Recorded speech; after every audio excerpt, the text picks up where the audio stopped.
आज तो बहुत गर्मी है, चलो सर्दियाँ भी जल्दी आ जाएगी। बहुत ज्यादा ठंड है, चलो गर्मियाँ भी थोड़े टाइम में आने वाली है। हरे कृष्णा, आप सभी का स्वागत है 108 दिन 108 श्रीमद् भगवद गीता श्लोक चैलेंज के 6वें दिन में।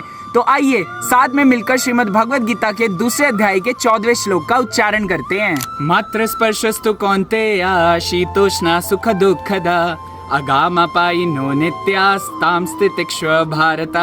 अनुवाद।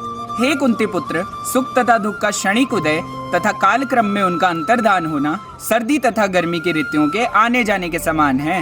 हे भरतवंशी, वे इंद्रिय बोध से उत्पन्न होते हैं और मनुष्य को चाहिए कि अविचल भाव से उनको सहन करना सीखे। इस श्लोक में भगवान हमें ये बताना चाहते हैं कि चाहे परिस्थिति अनुकूल हो या प्रतिकूल, हमें अपने कर्तव्यों को अवश्य निभाना चाहिए। पिछले श्लोक में भगवान ने अर्जुन से कहा कि उसके स्वजन नई देह धारण करेंगे क्योंकि जीवात्मा शाश्वत है। तो अर्जुन को लगा कि उसके स्वजन हमेशा रहेंगे, लेकिन उनसे बिछड़ने का दुख तो होगा ना।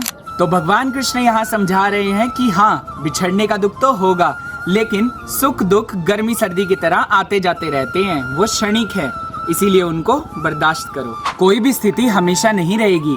जैसे गर्मी के बाद सर्दी आती है और सर्दी के बाद फिर दोबारा गर्मी आती है, वैसे ही सुख के बाद दुख आता है और दुख के बाद फिर से सुख आता है।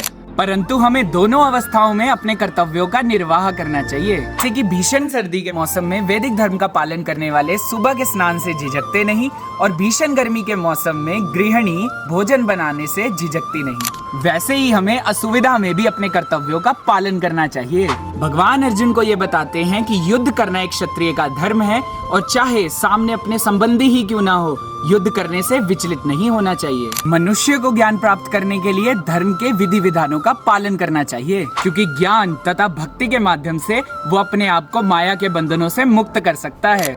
तो अब आप सबके लिए एक प्रश्न है कि भगवान ने इस श्लोक में अर्जुन को कौन्तेय या भारत कहकर क्यों संबोधित किया। तो चैलेंज में भाग लेने के लिए अपने नाम के साथ इस प्रश्न का उत्तर कमेंट करें। मिलते हैं अगली वीडियो में, तब तक के लिए हरे कृष्णा। भगवत वाणी भगवद गीता की जय। श्रील प्रभुपाद की जय।